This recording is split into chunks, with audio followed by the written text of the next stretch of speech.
ನಾವು ಸದಾ ಯುವಕರಾಗಿರಲು ಬಯಸುವುದು ಮತ್ತು ದೇಹದ ಹೊರಗೆ ಮತ್ತು ಒಳಗಿನಿಂದ ಆರೋಗ್ಯವಾಗಿರಲು ಬಯಸುವುದು ಸಹಜ.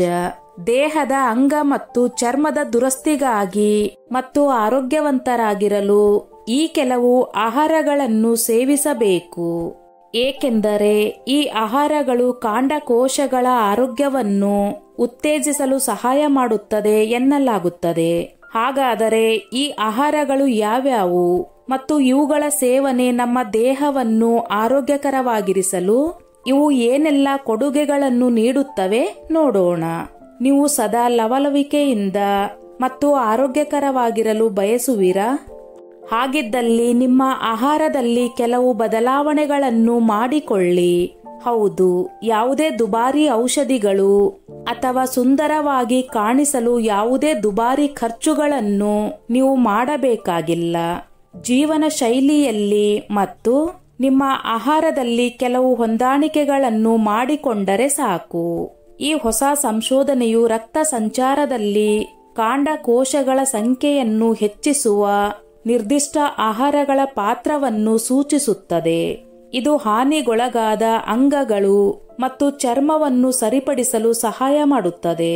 ಕಾಂಡಕೋಶಗಳು ದೇಹದ ದುರಸ್ತಿ ವ್ಯವಸ್ಥೆಯಾಗಿದ್ದು ಅಂಗಾಂಶಗಳನ್ನು ಪುನರ್ಸ್ಥಾಪಿಸುವ ಮತ್ತು ಅಂಗಗಳ ಕಾರ್ಯವನ್ನು ಬೆಂಬಲಿಸುವ ಸಾಮರ್ಥ್ಯವನ್ನು ಹೊಂದಿವೆ. ಇವುಗಳನ್ನು ಬೆಂಬಲಿಸುವಂತಹ ಆಹಾರ ಪದಾರ್ಥಗಳ ಸೇವನೆಯು ದೇಹಕ್ಕೆ ಎಷ್ಟೆಲ್ಲ ಸಹಾಯ ಮಾಡಬಹುದು ಮತ್ತು ಈ ಆಹಾರ ಪದಾರ್ಥಗಳು ಯಾವ್ಯಾವು ನೋಡೋಣ. ಸ್ಟ್ರಾಬೆರಿ ಹಣ್ಣುಗಳು ಸುಂದರವಾಗಿ ಕಾಣಲು ಮತ್ತು ಆರೋಗ್ಯಕರವಾಗಿರಲು ಈ ರುಚಿಕರವಾದ ಹಣ್ಣುಗಳನ್ನು ತಿನ್ನುವುದು ಉತ್ತಮ ಎಂದಾದರೆ ಎಷ್ಟು ಒಳ್ಳೆಯದು ಅಲ್ಲವೇ? ಹೌದು, ಪೌಷ್ಟಿಕ ತಜ್ಞರ ಪಟ್ಟಿಯಲ್ಲಿ ಮೊದಲನೆಯದಾಗಿ ಬರುವುದೇ ಸ್ಟ್ರಾಬೆರಿ ಹಣ್ಣುಗಳ ಸೇವನೆ. ಸ್ಟ್ರಾಬೆರಿ ಹಣ್ಣುಗಳಲ್ಲಿ ಆಥೋಸ್ಯಾನಿನ್ಗಳು ಸಮೃದ್ಧವಾಗಿದ್ದು ಇವು ಅದರ ರೋಮಾಂಚಕ ಕೆಂಪು ಬಣ್ಣಕ್ಕೆ ಕಾರಣವಾಗಿದೆ. ಅಲ್ಲದೆ ಈ ಹಣ್ಣು ಶಕ್ತಿಶಾಲಿ ಉತ್ಕರ್ಷಣ ನಿರೋಧಕಗಳಾಗಿವೆ.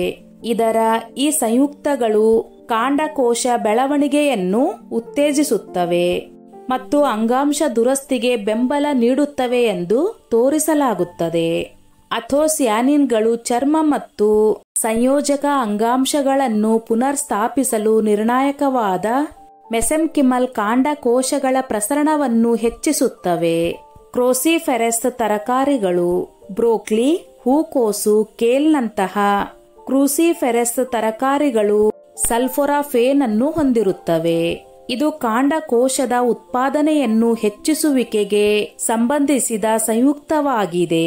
ಸಲ್ಫೋರಾಫೇನ್ ಕಾಂಡಕೋಶದ ಚಟುವಟಿಕೆಗಳನ್ನು ಉತ್ತೇಜಿಸುವ ಮಾರ್ಗಗಳನ್ನು ಸಕ್ರಿಯಗೊಳಿಸುತ್ತದೆ ಮತ್ತು ಹಾನಿಗೊಳಗಾದ ಅಂಗಗಳನ್ನು ಸರಿಪಡಿಸುವಲ್ಲಿ ಇದು ವಿಶೇಷವಾಗಿ ಕಾರ್ಯನಿರ್ವಹಿಸುತ್ತದೆ. ಈ ತರಕಾರಿಗಳನ್ನು ಅಡುಗೆಯಲ್ಲಿ ಅಥವಾ ಸಲಾಡ್ಗಳಲ್ಲಿ ಸೇರಿಸುವುದರಿಂದ ಆರೋಗ್ಯ ಮತ್ತು ಚೇತರಿಸಿಕೊಳ್ಳುವಂತೆ ಮಾಡುವುದನ್ನು ಬೆಂಬಲಿಸಬಹುದು. ಬೆಳ್ಳುಳ್ಳಿ. ನಮ್ಮ ಪೂರ್ವಜರು ಬೆಳ್ಳುಳ್ಳಿಯನ್ನು ಆಹಾರದಲ್ಲಿ ಏಕೆ ಉಪಯೋಗಿಸುತ್ತಿದ್ದರು ಎನ್ನುವುದಕ್ಕೆ ಅಚ್ಚರಿ ಪಡಬೇಕಾಗಿಲ್ಲ. ಏಕೆಂದರೆ ಬೆಳ್ಳುಳ್ಳಿಯಲ್ಲಿ ಔಷಧೀಯ ಗುಣಗಳಿರುವುದು ಅವರಿಗೆ ಹಿಂದಿನ ಕಾಲದಿಂದಲೂ ತಿಳಿದಿತ್ತು. ಹೌದು, ಬೆಳ್ಳುಳ್ಳಿಯಲ್ಲಿ ಔಷಧೀಯ ಗುಣಗಳಿದ್ದು ಬೆಳ್ಳುಳ್ಳಿಯಲ್ಲಿ ಆಲ್ಸಿನ್ನಂತಹ ಆರ್ಗನೋಸಲ್ಫರ್ ಸಂಯುಕ್ತಗಳಿವೆ. ಇವುಗಳನ್ನು ಆಹಾರದಲ್ಲಿ ಸೇರಿಸುವುದರಿಂದ ಕೇವಲ ಸುವಾಸನೆ ಮಾತ್ರವಲ್ಲದೆ ಅದಕ್ಕಿಂತ ಹೆಚ್ಚಿನದನ್ನು ನೀಡುತ್ತದೆ. ಇವು ಕಾಂಡಕೋಶಗಳ ಉತ್ಪಾದನೆಯನ್ನು ಉತ್ತೇಜಿಸುತ್ತದೆ. ಈ ಸಂಯುಕ್ತಗಳು ರಕ್ತ ಮತ್ತು ರೋಗ ನಿರೋಧಕ ವ್ಯವಸ್ಥೆಯ ಆರೋಗ್ಯಕ್ಕೆ ಅಗತ್ಯವಾದ ಹೆಮಟೋಪೊಯೆಟಿಕ್ ಕಾಂಡಕೋಶಗಳನ್ನು ಉತ್ತೇಜಿಸುತ್ತವೆ. ಊಟಕ್ಕೆ ತಾಜಾ ಅಥವಾ ಹುರಿದ ಬೆಳ್ಳುಳ್ಳಿಯನ್ನು ಸೇರಿಸುವುದನ್ನು ಪರಿಗಣಿಸಿ. ಮಶ್ರೂಮ್. ಅಣಬೆಗಳು ಮಾನವ ಕುಲಕ್ಕೆ ಪ್ರಕೃತಿ ನೀಡುವ ಕೊಡುಗೆ ಎಂದರೆ ತಪ್ಪಾಗಲಾರದು. ಶೀಟೆಕ್, ಮೈಟೆಕ್ ಮತ್ತು ರಿಷಿಯಂತಹ ಖಾದ್ಯಕ್ಕೆ ಉಪಯೋಗಿಸುವ ಅಣಬೆಗಳು ಅವುಗಳ ರೋಗ ನಿರೋಧಕ ಶಕ್ತಿಯನ್ನು ಹೆಚ್ಚಿಸುವ ಗುಣಗಳಿಗೆ ಹೆಸರುವಾಸಿಯಾಗಿವೆ. ಈ ಅಣಬೆಗಳು ಕಾಂಡಕೋಶ ಉತ್ಪಾದನೆಯನ್ನು ಉತ್ತೇಜಿಸುತ್ತದೆ. ಈ ಅಣಬೆಗಳು ರಕ್ತ ಪರಿಚಲನೆಗೆ ಸಹಾಯಕವಾಗುವ ಕಾಂಡಕೋಶಗಳನ್ನು ಹೆಚ್ಚಿಸುತ್ತವೆ ಮತ್ತು ಅಂಗ ದುರಸ್ತಿಗೆ ಬೆಂಬಲ ನೀಡುತ್ತವೆ. ನೀವು ಅಣಬೆಗಳನ್ನು ಸೂಪ್ಗಳು, ಸ್ಟೀರ್ ಫ್ರೈಸ್ಗಳಲ್ಲಿ ಸೇರಿಸಿಕೊಳ್ಳಬಹುದು ಅಥವಾ ಚಹಾಗಳಲ್ಲಿಯೂ ಸಹ ಅವುಗಳ ಪ್ರಯೋಜನಗಳನ್ನು ಬಳಸಿಕೊಳ್ಳಬಹುದು. ಡಾರ್ಕ್ ಚಾಕ್ಲೇಟ್ ಪ್ರಿಯರಿಗೆ ಇದೊಂದು ಸಿಹಿ ಸುದ್ದಿ.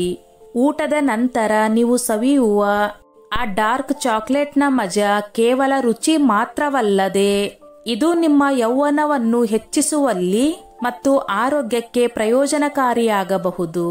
ಡಾರ್ಕ್ ಚಾಕ್ಲೇಟ್ ಫ್ಲೇವನಾಯ್ಡ್ಗಳಿಂದ ಸಮೃದ್ಧವಾಗಿದೆ. ಇದು ಕಾಂಡಕೋಶಗಳ ಸಂಖ್ಯೆಯನ್ನು ಗಮನಾರ್ಹವಾಗಿ ಹೆಚ್ಚಿಸಲು ಸಹಾಯ ಮಾಡುತ್ತದೆ.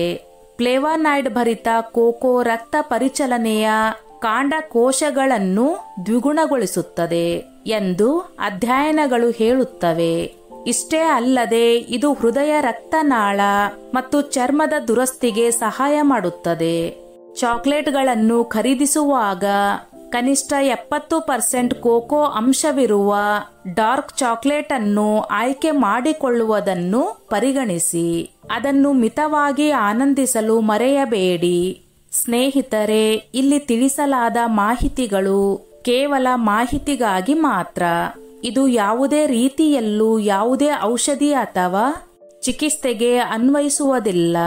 ಸ್ನೇಹಿತರೆ, ಈ ನನ್ನ ಮಾಹಿತಿ ನಿಮಗೆ ಇಷ್ಟವಾಗಿದ್ದಲ್ಲಿ ದಯವಿಟ್ಟು ಶೇರ್ ಮಾಡಿ, ಲೈಕ್ ಮಾಡಿ ಮತ್ತು ಸಬ್ಸ್ಕ್ರೈಬ್ ಮಾಡಿ.